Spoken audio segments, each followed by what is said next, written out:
शेतकरी बंधूंनो राम राम. तुम्ही बघू शकतात काल आपण इथं काळी खोचली होती, पूर्णपणे आता पाणी उतरायला सुरुवात झालेली. हे बघा, ही एक ढाळा खोचला होता.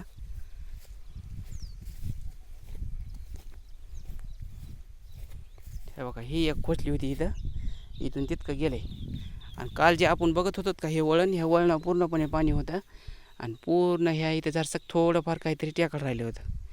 आता सौर पॅनल ते हळूहळू पूर्णपणे उघडे व्हायला लागले. तर ह्या बघा इतकं पाणी आता ह्या वाटाव बी, ह्या वाटावनं आलो आहे गुडघीत खालं पाणी.